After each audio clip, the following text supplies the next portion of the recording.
Buenos días, amigos televidentes, gracias por la sintonía a esta hora. Un saludo para nuestros conductores, Yanela y Arévalo. Como bien anunció Yanela hace un buen rato, pues ya me tocaba este encuentro de martes junto a todos ustedes. Y hoy quiero hablar y recordar a uno de los grandes compositores, de nuestros grandes músicos, que no es fecha de nacimiento ni de muerte, no conmemoramos nada en especial para esto de las efemérides. Pero yo creo que, como ha sido también una costumbre en esta sección, no tenemos que esperar a un aniversario cerrado para recordar a un músico determinado, sobre todo cuando el magisterio, cuando la obra de la vida, perdón, cuando la trascendencia de estas figuras ha sido o ha hablado por sí misma, ¿no? Y es el caso del maestro Harold Gramach, uno de los grandes compositores de nuestro país, fallecido ya hace, como ustedes conocen, desde el año 2008 lamentablemente, pero que siempre su obra, su magisterio, reitero, su pasión por la música, por legarnos algo realmente interesante, duradero, algo por supuesto musicalmente hablando, sus obras. Yo creo que fue el sentido de toda su vida. El maestro, que como ustedes conocen, tuvo una formación bastante fuerte, bastante sólida, ecléctica si se quiere, estudió acá en La Habana, luego estudia en Estados Unidos, fue discípulo nada más y nada menos que de Aaron Copland, uno de los grandes compositores de esa vanguardia de principios del siglo XX, no solamente en Norteamérica, sino en Estados Unidos específicamente, sino en todo el planeta. ¿Quién hubiera dado, o sea, quién dudaría, ¿no? Y también hubiéramos dado un poquito de parte de nuestra vida para haber conocido a Aaron Copland, pero bueno, le tocó al maestro Harold Gramach ser uno de sus discípulos. Y así fue también perfeccionándose, fue superándose, un músico santiaguero, nacido en Santiago de Cuba, como ustedes también me imagino que conozcan. Y bueno, su vida musical, artística, estuvo plagada, permeada de una serie de influencias, de la vanguardia de aquel momento, por supuesto, de lo que se hacía en París, de lo que se hacía en Rusia, de lo que se hacía, por supuesto, en Estados Unidos, o sea, lo que se hacía también por ejemplo, con compositores tan importantes como Bartók, lo que habían hecho ya los europeos, es decir, la vanguardia europea de Bartók, de Sibelius, de toda una serie de hombres y compositores que habían ya coqueteado con esa famosa o esa llamada vanguardia. Y Harold, asume toda esa postura, es el momento que le toca vivir desde el punto de vista biológico y artístico, y también asume unos códigos de cubanía, ¿por qué no decirlo? Muy interesantes. En sus obras vamos a encontrar, he traído alguna parte, no toda, de parte de una elipsis de su discografía editada en Cuba, con discos compilatorios, discos también ya dedicados a su magisterio. Yo decía que, por ejemplo, su trabajo se pudo enmarcar dentro de, sobre todo, la música de cámara, la música experimental. Por ejemplo, yo tengo acá este disco que se llama En el Huerto del Cantar. Vamos a mostrarlo. Es una producción de hace algunos años que recoge a dos grandes, aquí lo estamos viendo, a Conchita Franchi y a las maestras Conchita Franchi y Marita Rodríguez. Es un disco de, voz y piano, y recoge una parte, vamos a abrirlo para que ustedes también puedan ver el interior del disco. Es un disco, archivo, por supuesto, ya tiene un desgaste de mi archivo personal, como ustedes pueden apreciar, pero vamos a ir mostrando acá parte de lo que significa la obra de Harold. Es un disco del 6 Unicornio, estamos viendo ahí el logotipo, el logo, y toda una serie de obras importantes dentro de ese enriquecimiento musical y espiritual que Harold tenía para aquí estamos viendo. Obras importantes, el tríptico, las dos canciones, la canción de la Bella, como ustedes pudieron apreciar.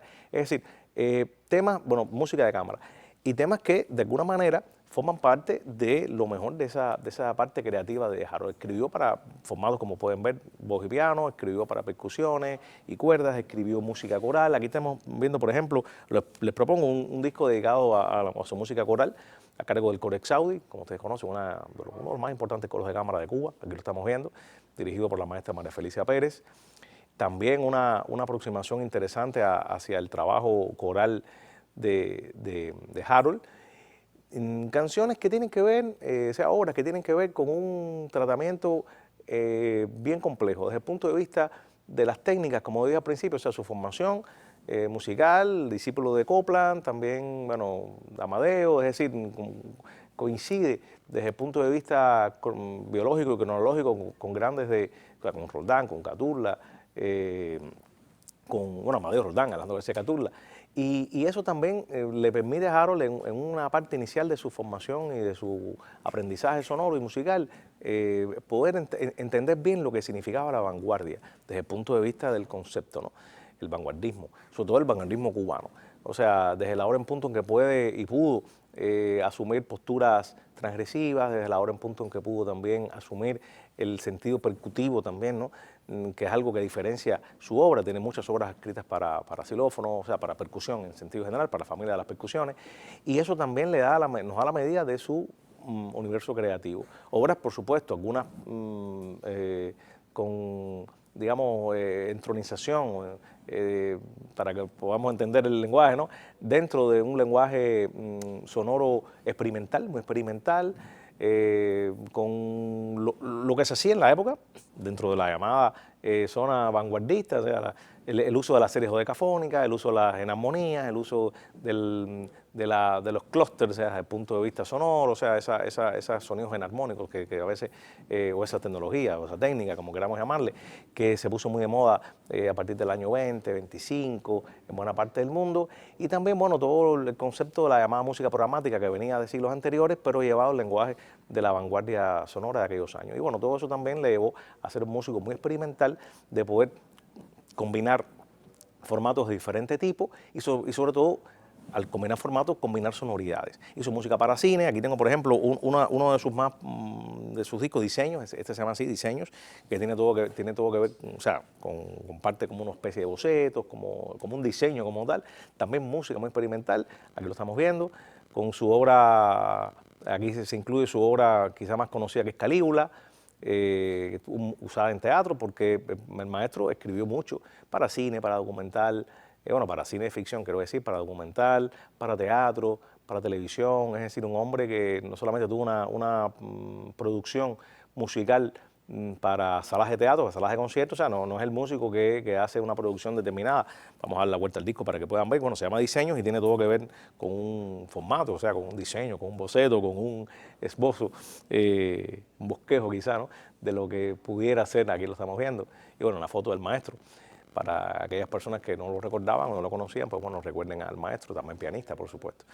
Y todo lo que tenía que ver Harold con ese universo. Aquí está, como dije, Calígula, que es la última obra, que en este caso está, aquí no sé si lo pueden apreciar, dice Conjunto Instrumental Nuestro Tiempo. Hoy ese conjunto existe, pero con el nombre de Sinfonietta Duchesne Cousin, porque bueno, como ustedes conocen, el Conjunto Instrumental Nuestro Tiempo, que fue fundado por el maestro Duchesne, Manuel Duchesne Cousin, y bueno, reunió y sigue reuniendo a los primeros atriles, a los maestros de la Orquesta Sinfónica Nacional, pues hace un tiempo que cambió su nombre para rendir tributo a la obra de Duchesne como parte también de esa vanguardia. O sea, gracias al Conjunto Instrumental Nuestro Tiempo, muchas de estas obras de Harold, de Juan Piñera, del mismo Angulo, de Gato Martín, de muchos vanguardistas cubanos, de Valera, bueno, de muchos más y otros internacionales, pero no estamos hablando de los cubanos, pudieron ver su estreno en Cuba gracias a Nuestro Tiempo. Y también, bueno, Harold muy vinculado al grupo de Renovación Musical, al grupo Orígenes, es decir, una serie de elementos, no solamente musicales, sino también